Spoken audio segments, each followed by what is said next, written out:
Vamos dar continuidade agora nas questões dos princípios.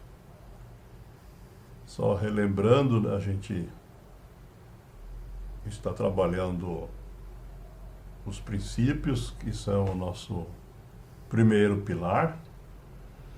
E nós estamos hoje falando pela primeira vez do nosso segundo princípio, cujo enunciado é muito simples. Todos somos gente. E nós chamamos esse princípio de princípio da humanização.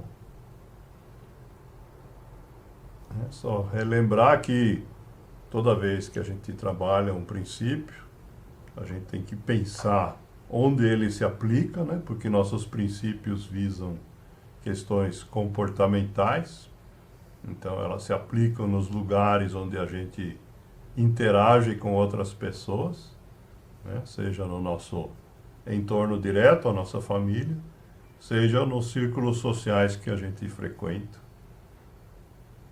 que a gente já detalhou em outras oportunidades.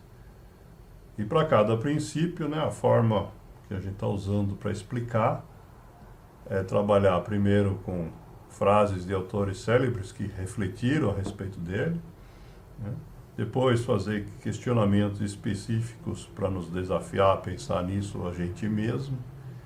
E por último, compartilhar aí metas que outras pessoas já fizeram, procurando justamente melhorar ou aperfeiçoar as características do comportamento relacionadas ao princípio.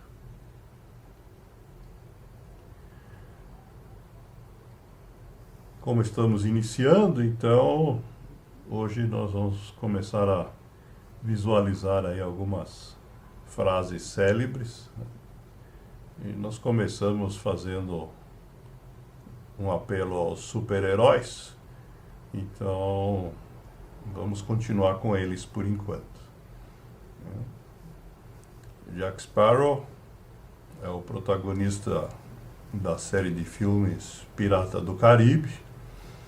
E essa frase dele, que está num dos filmes, diz, né, que o problema não é o problema. O problema é a sua atitude diante do problema. Né? O que como ser humano você faz quando o problema aparece? Essa mesma questão é colocada por outro super-herói bem conhecido de todos, né, que diz num dos filmes dele que a gente para de procurar monstros embaixo da cama quando percebemos que eles estão dentro da gente. Né? Debaixo da cama provavelmente visa a lenda infantil, né? A parte importante é que é dentro da gente e não fora. Outra frase importante para a gente lembrar sempre, né, que depende da gente e que está dentro da gente, né, que essa questão de lidar com os problemas e a gente dar conta deles exige que a gente haja de forma diferente daquela que nos conduziu ao problema. E essa frase aqui, né, tá lembrando isso da gente muito bem, né? Se você não tem disposição a mudar, então não reclame por sua vida continuar igual. Simples assim. Reclamar não resolve nada. Bem, voltando um pouquinho para trás no tempo,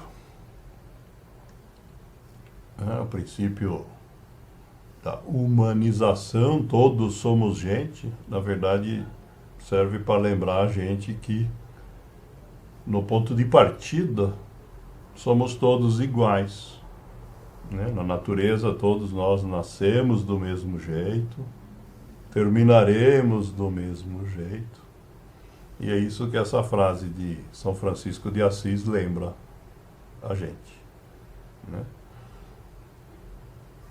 Por outro lado, durante esse processo não quer dizer que somos todos iguais o tempo todo. Está dizendo que somos todos gente. O Jean-Jacques Rousseau, filósofo francês, né, mais ou menos da época da Revolução Francesa, ele deixou essa frase aqui, dizendo que a igualdade, né, que era parte lá dos 3 princípios da Revolução, né, igualdade, equalidade e liberdade, aqui não significa que todos tenhamos a mesma riqueza, mas que ninguém seja tão rico a ponto de poder comprar os outros. Né? Lembrem que na época a escravidão ainda era comum em muitos países, inclusive no nosso, e que ninguém seja tão pobre a ponto de se ver forçado a se vender. Né? Se a gente colocar as práticas modernas aí de se negociar as pessoas, né, que a gente lê nos jornais todo dia, né, a frase continua sendo perfeitamente válida, mesmo sem existir escravidão formalmente hoje em dia.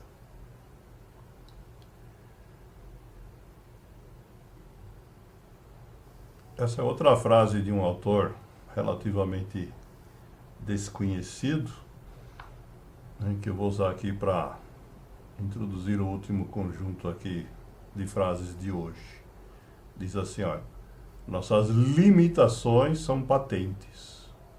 Nós não somos o que queremos, não fazemos tudo o que sonhamos, não temos o dom de estar onde desejamos. E nos movemos dentro desses limites. Conhecer os limites pessoais, os próprios, né, e os das outras pessoas, é uma tarefa que dura a vida toda. Porque, como seres humanos, não há 2 iguais.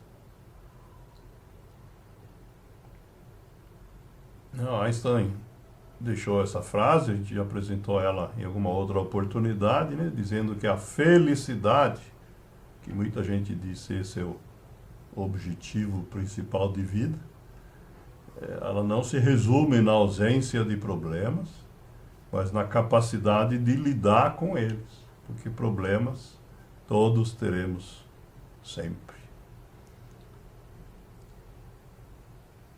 Essa questão é extremamente forte nos livros da Mila Kabat-Zinn, é uma autora estadunidense hoje bem famosa, ela escreve livros de orientação para educação de crianças, né, baseado, né, principalmente em questões de mindfulness e outras questões aí que vêm do budismo. E o que ela coloca é que, na verdade, cada momento difícil que a gente passa, né, cada vez que se apresentam dificuldades ou problemas, né, elas têm o potencial de abrir nossos olhos e o nosso coração.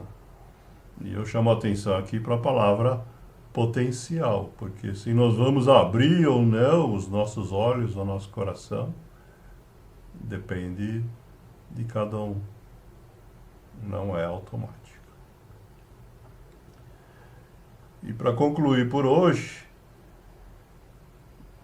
eu queria colocar essa frase do Virgílio Ferreira, um poeta português aí bastante famoso, que chama a atenção aqui justamente por que é difícil a gente conhecer essas limitações, né? Ele diz assim: conhecer as nossas limitações é muito difícil, porque dentro de uma casa não se vê essa casa. De fato, cada um de nós vive numa prisão chamada eu, e a gente não consegue se enxergar de fora. E essa é uma dificuldade importante para cada um de nós e que já foi identificada há muito tempo atrás. Essa frase do Buda, né, que diz que um bom amigo que nos aponta os erros, as imperfeições e reprova o mal, deve ser respeitado como se nos tivesse revelado o segredo de um tesouro oculto. Porque ele, usando as palavras do poeta, do slide anterior, é aquele que vai enxergar a nossa casa de lado de fora e vai nos contar o que não está certo em prol da gente, porque ele é o nosso amigo. Né? E exatamente esse trabalho que a gente faz aqui toda semana, quando a gente está numa roda de partilha e a gente dá retorno para os demais que estão com a gente. É assim que a gente vai se melhorando semana a semana.